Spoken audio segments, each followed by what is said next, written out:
യൂണിവേഴ്സിറ്റിക്ക് ഒരു വർഷം പഠിച്ചത് ഈ കോളേജിലാണ്. ഒരു വർഷക്കാലം എൻ്റെ വിദ്യാഭ്യാസത്തിലെ വളരെ കുറഞ്ഞ ഒരു പീരീഡാണെങ്കിലും CMS കോളേജിൽ പഠിച്ച ഒരു വർഷക്കാലം എന്നെ സംബന്ധിച്ച് ഒരിക്കലും മറക്കാനാവാത്ത ഓർമ്മകളാണ് എനിക്ക് ഉള്ളത്. ഞാൻ അന്ന് ഇരുന്ന ക്ലാസ് മുറി ഇതാണ്. ഇന്നത് ഡിപ്പാർട്ട്മെൻറ്റ് ഓഫ് ഹിസ്റ്ററിയാക്കി മാറ്റിയിട്ടുണ്ട്. ഞാൻ അന്ന് ഈ ഡിവിഷനായിരുന്നു. ഇവിടെ വെച്ചാണ് ഞങ്ങളുടെ ക്ലാസ്സുകളെല്ലാം. ഹിന്ദിക്കും ഇംഗ്ലീഷിനും മാത്രമാണ് ഞങ്ങൾ വ്യത്യസ്തമായിട്ട് വേറെ ക്ലാസ്സിൽ പോകുന്നത്. എല്ലാം ഇപ്പോഴും ഇവിടെ തന്നെയായിരുന്നു ക്ലാസ് നടത്തിക്കൊണ്ടിരുന്നത്. ആ വർഷം ഇവിടെ ഞാൻ ഇലക്ഷന് നിന്നു. അന്ന് രാഷ്ട്രീയ അടിസ്ഥാനത്തിലൊന്നും ആയിരുന്നില്ല തിരഞ്ഞെടുപ്പ്. എന്നാലും കുറേയൊക്കെ അതിൻ്റെ പ്രതിധ്വനികൾ വരും. വളരെ വാശിയേറിയ ഒരു തിരഞ്ഞെടുപ്പായിരുന്നു. ആ തിരഞ്ഞെടുപ്പിൽ എല്ലാ ഭാഗത്തു നിന്നുമുള്ള സഹകരണം കിട്ടിയതുകൊണ്ട് എനിക്ക് ജയിക്കാൻ സാധിച്ചു. തുടർന്ന് ഉള്ള കോളേജ് യൂണിയൻ്റെ പ്രവർത്തനങ്ങളിലൊക്കെ സജീവമായി പങ്കെടുക്കാൻ സാധിച്ചു.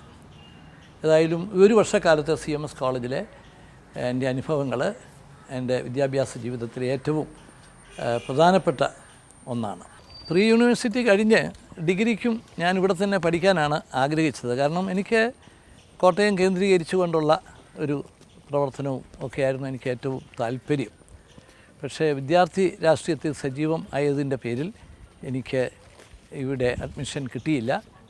ഞാൻ SB കോളേജിൽ ആണ് ഡിഗ്രിക്ക് ചേർന്നത്. മറ്റ് എക്സ്ട്രാ കരിക്കുലർ ആക്ടിവിറ്റീസിൽ കാര്യമായിട്ട് പങ്കെടുക്കാൻ സാധിച്ചില്ല. ഒന്ന്, ഞാൻ സ്റ്റുഡൻറ്റ് റെപ്രസെൻറ്റേറ്റീവ് എന്നുള്ള നിലയിൽ കോളേജ് യൂണിയൻ്റെ പ്രവർത്തനങ്ങളിലൊക്കെ സഹകരിക്കുക. പിന്നെ വിദ്യാർത്ഥി സംഘടനാ രാഷ്ട്രീയത്തിൽ സജീവമായിരുന്നത് കൊണ്ട് അതിൻ്റെ പ്രവർത്തനങ്ങൾ കൂടി വന്നതുകൊണ്ട് എനിക്ക് മറ്റുള്ള കായിക കലാരംഗങ്ങളിലെ പ്രവർത്തനങ്ങളിലൊന്നും എനിക്ക് സഹകരിക്കാനോ അതിൽ പങ്കാളിയാകാനോ സാധിച്ചില്ല. CMS കോളേജിനെ കുറിച്ച് ചിന്തിക്കുമ്പോൾ എനിക്ക് മറക്കാനാവാത്തൊരു അനുഭവം എൻ്റെ തിരഞ്ഞെടുപ്പുമായിട്ട് ബന്ധപ്പെട്ട തിരഞ്ഞെടുപ്പിൽ ഞാൻ ജയിച്ചു.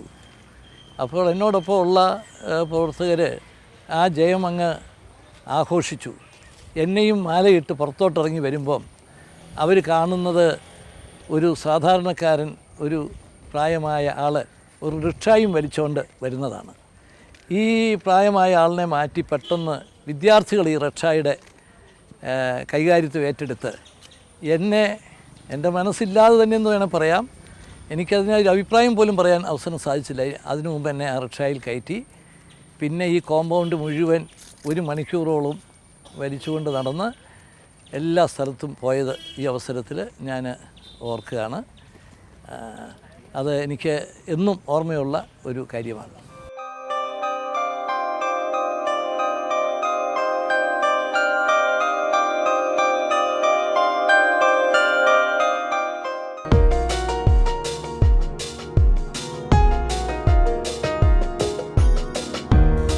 എൻ്റെ ഭാര്യ മറിയാമ്മ ഉമ്മൻ, വീട്ടിൽ വാവയെന്നാണ് വിളിക്കുന്നത്. എൻ്റെ മൂത്ത മോള് മറിയ വിവാഹിതയാണ്. റിക്കി മാത്യു ആണ് ഭർത്താവ്. എൻ്റെ ഇളയ മോള് അച്ചു ഉമ്മൻ MBA കഴിഞ്ഞ് ഇപ്പം ദുബായിൽ വർക്ക് ചെയ്യുകയാണ്. എനിക്കൊരു മോനൂടിയുണ്ട്, ചാണ്ടി ഉമ്മൻ. ഇപ്പം സ്ഥലത്തില്ല, ഡൽഹി സെൻറ്റ് സ്റ്റീഫൻസ് കോളേജിൽ പഠിക്കുന്നു. എൻ്റെ വിവാഹം 1977 മെയ് 30 ബാവ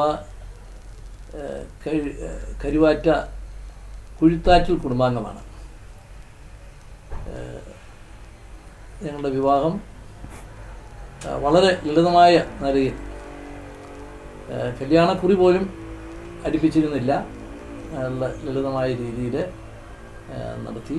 അന്ന് ഞാൻ രണ്ടാമത്തെ പ്രാവശ്യം പുതുപ്പള്ളി നിയോജക മണ്ഡലത്തിൽ നിന്ന് തിരഞ്ഞെടുക്കപ്പെട്ട് മന്ത്രിയായതിനു ശേഷമാണ് എൻ്റെ വിവാഹം നടക്കുന്നത്. വിവാഹത്തിന് മുമ്പ് 2-3-4 മാസത്തിന് മുമ്പ് എല്ലാം പറഞ്ഞു വെച്ചത്. അന്ന് ഇലക്ഷന് മുമ്പുള്ള സമയം.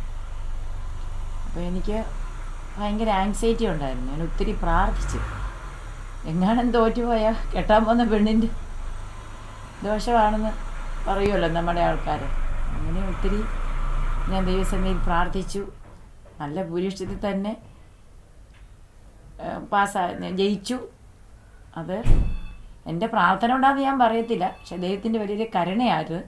അല്ലാതെന്നുണ്ടെങ്കിൽ എനിക്ക് ഒരു വലിയ വിഷമമാണ്. എനിക്ക് ആ ഇലക്ഷൻ്റെ റിസൾട്ട് അറിയുമ്പോഴാണ് എൻ്റെ ജീവിതത്തിലുണ്ടായ ഏറ്റവും വലിയ ഒരു സന്തോഷകരമായ ഒരു ദിവസം. ഇലക്ഷൻ റിസൾട്ട് അറിഞ്ഞപ്പോൾ കരുത്തനായ എതിരാളിയായിരുന്നു. അപ്പം ഒത്തിരി പേര് എന്നോട് പറഞ്ഞു, തോറ്റുവാൻ സാധ്യതയുണ്ട്, നന്നായിട്ട് പ്രാർത്ഥിച്ചു. ഞാൻ നന്നായിട്ട് പ്രാർത്ഥിച്ചു. അത് ഒരു കാര്യമാണ്. പിന്നെ ഞങ്ങളുടെ വിവാഹത്തിനിങ്ങനെ സാധാരണ വിവാഹങ്ങൾക്കുള്ള ഒരു മാലയിടുമല്ലോ, മണവാളിനും മണവാട്ടിയും വിവാഹം കഴിഞ്ഞ് വരുമ്പം. അപ്പോൾ മാല ഇട്ടോടനെ പറഞ്ഞ് ഉരിക്കോ എന്ന് പറഞ്ഞപ്പോൾ അങ്ങനെ ഫോട്ടോ പോലും എടുക്കാൻ പറ്റിയിട്ടില്ല. പിന്നെ ഈ ഭക്ഷണമൊന്നും ഇല്ലായിരുന്നു, ഉച്ചയ്ക്കായിരുന്നു കല്യാണം. അപ്പോൾ എൻ്റെ അമ്മയൊക്കെ കുറേ പ്രായമായത്. അപ്പോൾ അമ്മയൊക്കെ അന്ന് വൈകിട്ട് വരെയും പട്ടിണി ഇരിക്കേണ്ടത്. ഇവർ കുഞ്ഞുഞ്ഞൊന്നും അങ്ങനെ ഭക്ഷണമൊന്നും, ഒരു ഗ്ലാസ് നാരങ്ങ വെള്ളം പോലും കൊടുത്തിരുന്നില്ല. അപ്പോൾ ഒരു പാമ്പാടി എന്ന് പറഞ്ഞാൽ അങ്ങ് നല്ല കുന്നിൻ്റെ പുറത്തുള്ള ഇന്നത്തെ പോലുള്ള സൗകര്യങ്ങളൊന്നും അന്നില്ല. അപ്പോൾ ഒരു നാരങ്ങ വെള്ളം പോലും കിട്ടാതെ എൻ്റെ അമ്മയൊക്കെ വരഞ്ഞ ഒരോർമ്മയുണ്ട്. എന്നെക്കുറിച്ച് വലിയൊരു ആരോപണമാണ് പറഞ്ഞിരിക്കുന്നത്. ഞാൻ പിന്നെ അതിനകത്ത് വസ്തുതയുണ്ട്, പക്ഷെ എന്നാലും അതിൻ്റെ സാഹചര്യം പറയേണ്ടതായിട്ടുണ്ട്. ഞാനന്ന് മന്ത്രിയാണ്. എനിക്ക് വിളിച്ച് പാർട്ടി കൊടുക്കണമെന്നുണ്ടെങ്കിൽ വളരെയധികം ആളുകളെ വിളിക്കേണ്ടി വരും.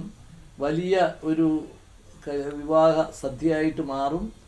അത് വലിയ ആക്ഷേപങ്ങൾ വരുന്നതുകൊണ്ട് ഞാൻ നേരത്തെ തന്നെ അറിയിച്ചിരുന്നു, ഞാൻ കല്യാണക്കുറി അടിക്കുന്നില്ല, യാതൊരുവിധ സദ്യയോ അല്ലെങ്കിൽ വരുന്ന സൽക്കാരമോ ഒന്നും ഇല്ല എന്ന് പറഞ്ഞിരുന്നു. ഈ വന്നവർക്ക് ഈ ബുദ്ധിമുട്ടുണ്ടായി എന്ന് പറയുന്നത് ഞാൻ സമ്മതിക്കുന്നു. പക്ഷേ ഇങ്ങനെയൊരു സാഹചര്യത്തിൽ മറിച്ചായിരുന്നെങ്കിൽ അത് വേറൊരു ആക്ഷേപമായിട്ട് വരുമായിരുന്നു. കാരണം ഒരു മന്ത്രിയുടെ വിവാഹം എന്ന് പറഞ്ഞാൽ എല്ലാവരും ഇങ്ങനെ നോക്കി നിൽക്കുകയാണ്. അപ്പം ആ അവസരത്തിൽ ഒരു ആക്ഷേപത്തിന് ഇട വന്നേനെ. അത് വരാതിരിക്കാൻ വേണ്ടി ചെയ്തു. അതിൻ്റെ ബുദ്ധിമുട്ട് കുറേ പേർക്കുണ്ടായിട്ടുണ്ട്. ഇപ്പം ഞാൻ ക്ഷണിച്ച് പിന്നെ എൻ്റെ ഭാഗത്തു നിന്നും ആ പ്രദേശത്തു നിന്നും വന്നവർക്കും ചില ബുദ്ധിമുട്ടുകൾ വന്നിട്ടുണ്ട്. പക്ഷെ അതിങ്ങനൊരു സാഹചര്യത്തിൽ ഒഴിവാക്കാൻ പറ്റാതെ വന്നതുകൊണ്ട് ചെയ്ത കാര്യമാണ്.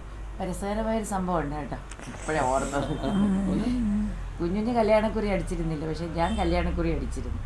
അപ്പം ഞാനൊരു കല്യാണക്കുറി കുഞ്ഞിന് അയച്ചു. അപ്പം മന്ത്രിയാണല്ലോ, അപ്പം ഇത്ര കെട്ട് ഇത് ലെറ്റേഴ്സ് വരുമല്ലോ. അതിൻ്റെ കൂട്ടത്തിൽ ഒത്തിരി വിവാഹ കത്തുകളും കാണും. എൻ്റെ വിവാഹക്കത്തും അതിനകത്ത് വെച്ചിരുന്നു. അതിനും പുള്ളി ഒരു ഗ്രീറ്റിങ്സ് ഞാൻ അയച്ചില്ല. എഴുതി കഴിഞ്ഞപ്പോഴാ ഇതെൻ്റെ വിവാഹം.